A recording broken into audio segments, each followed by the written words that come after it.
Hey, what's going on, everyone? Have you been feeling like the flow of time has felt off recently? Sort of like the past year or so hasn't made sense? Well, don't worry, it's not just you, because Ultimecia has come back with her LD and Burst and is doing her time compression shenanigans.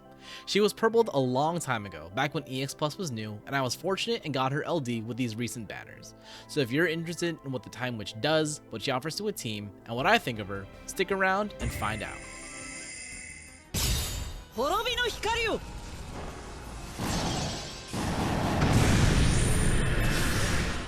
Ultimecia is a non-elemental magic attacker whose whole kit is group damage options. Her skill 1 has a high number of hits, giving it good shave potential, while her skill 2 can deal total group damage, has a gravity effect before the brave hits, and applies a sap effect. Her EX gives her a free skill on her next action, as well as giving her 2 instant turn rate actions. With her LD, she can grant herself a regen buff, which stacks greatly with her naturally high initial bravery, regen the use of her skill 2, and also cut an enemy's bravery to a quarter before doing its brave hits. Her skill 1 is Protean Swords, a 3-hit HP attack. The brave hits travel between targets, with the final hit and the HP damage aimed at the targeted enemy. This grants Ultimecia Maleficium, a stacking buff which raises her attack and max bravery.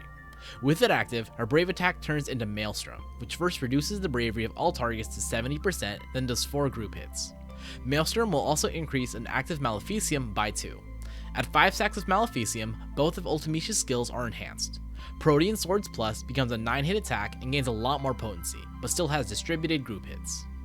Her skill 2 is Hell's Judgment, which first reduces enemy bravery to 40%, then does a 4-hit HP attack. This will grant Maleficium, and onto the targeted enemy applies Sorceress's Hatred, a frame debuff which lowers defense and has a sap effect. The plus form of this skill, at 5 stacks of Maleficium, becomes a group attack, applies a debuff to all targets, and does total damage. Her EX is Apocalypse, which at base self-batteries based on initial bravery and then does 2 group hits into split HP damage. This has instant turn rate, will not add to turn count, and gives Ultimecia a new buff, Griever Magics, which raises her max bravery and attack. It also gives her a unique effect, Junction Griever, which while active gives her next 2 actions instant turn rate and do not add to turn count, so every EX cast basically turns into a set of 3 actions in a row for Ultimecia. With the EX passive, she gains an HP plus attack, which turns into 3 group hits into single target HP damage with slight overflow, and will increase an active Maleficium level by 2. The EX plus is old, the second new unit EX plus in the game. It may not sound like the best thing, but it helped a lot of people back in the day. Realization adds overflow to the EX cast and also gives an HP 2 plus with more overflow. 1 ingot doubles the hit count of the EX as well as increasing the potency. 2 ingots give starting Griever Magics. 3 ingots gives her a free skill on her first action after EX cast. Yeah, it's not a lot, but back when Chaos was new, these boosts were perceived as a lot more impressive. Her LD is Shockwave Pulsar, which first cuts all enemy bravery to 25% before a 4-hit group attack with split HP damage, followed by a 6-hit group attack also with split HP damage. This will regen 1 use of Hell's Judgment and will grant Ultimecia max stacks of Maleficium, as well as a new buff, Sorceress's Intervention. That name is going to be hard to keep saying consistently, so I will refer to it instead further as SI. This grants her brave regen, a stolen overflow boost, and an attack boost. The LD passive raises her max bravery and attack. I do not have it yet, but her burst finisher is Sorceress Heart, a 15-hit group attack that deals total HP damage. The burst effect is very different and is currently most similar to Sephiroth's, but honestly is even more unique. For her actions while it's active, if Ultimecia attacks, all targets lose a turn. That's it. That's the whole effect. It'd certainly ruin an enemy group's day, but considering it doesn't battery the party or boost damage, yeah, it's certainly a choice of a burst to use. Man, what is it about all these villain LDs after Kuja? They've all been good, but not the greatest. Sephiroth is lacking, I have a soft spot for Xandi, but his ramp-up time is a liability, Caius is enjoyable but not the most efficient party slot. And now with Ultimecia, while her group damage is still great, and her longevity even better thanks to her LD extension, she did not get a core rework. With her LD, she can be more offensive as a whole, thanks to another skill cast, a regen of a skill 2 which gives her more freedom to use it, and that new buff giving her much appreciated regen and more attack. However, her skill 1 is still completely unchanged and only has 1 HP dump and single target damage. While her skill 2 doesn't really have any problems besides also lowish strength for Lufenia standards, it's definitely not a great move against a single target, so it's a good thing almost every Lufenia stage is at least 2 targets. Her EX is not bad thanks to the self battery, but it, along with the rest of her kit, will feel the effects of rage damage reduction as enemy HP goes down. The most interesting part of her kit, in my opinion, her reduction effects, are honestly not the most free skills to use. The reduction from her skill 2 is solid, and with her board nodes it's actually improved to a 70% reduction, cutting the enemy's bravery to 30%. So you just have to hope that with only 4 hits, she'll have enough bravery boosting to get a break if needed. Since her regen buff is so useful to her playstyle, you likely aren't going to be wanting to use her LD just for the brave reduction, especially considering that her free turns from her EX cast eat into that buff's duration.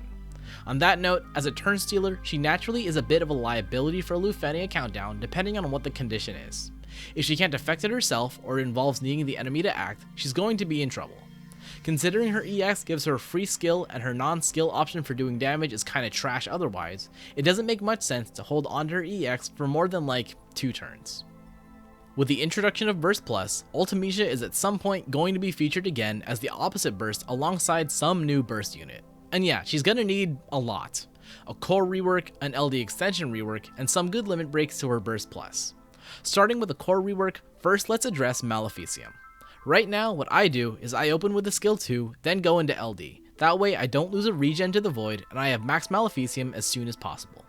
One thing they could possibly do is give 3 starting stacks of Maleficium so you'd open with either a basic attack or an S1 instead, and if so, then also give a short duration starting SI, saving you an LD cast for later on in the fight.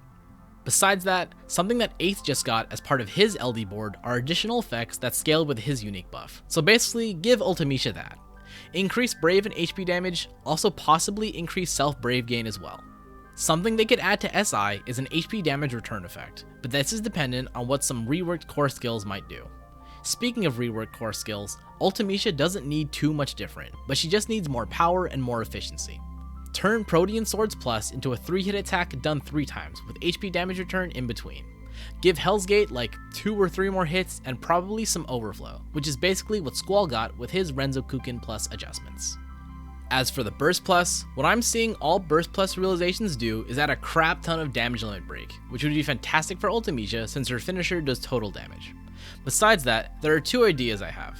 Either split the finisher into 2 sets of attacks, basically the first set is all the arrows and the second set is the explosion, or give her a large amount of self-battery before the hits, giving her more potential to fill a very high overflow limit break. That's just the Burst Plus realization though, and 2 ingots is what seems to improve the burst effect. As you've seen, Ultimecia's is really weird and I'm not really sure in what way to improve it. Ace's burst effect has shown that they can have an attack happen as the burst effect ends, so I mean, why not? Ultimecia makes time weird, a delayed attack can make perfect sense. Giving her more duration for more turn deletion would be potentially quite powerful, but it needs at least something else. Maybe some party regen and good boost to overflow and limit breaking to help her out with her group attacks. If Ultimecia, really every burst unit, is eventually going to be able to have 2 uses of their burst finisher available, these boosts are really going to need to be something good. So yeah, that's a purple Ultimecia. Ultimecia suffers a lot from just being early, ironic for someone who can control time.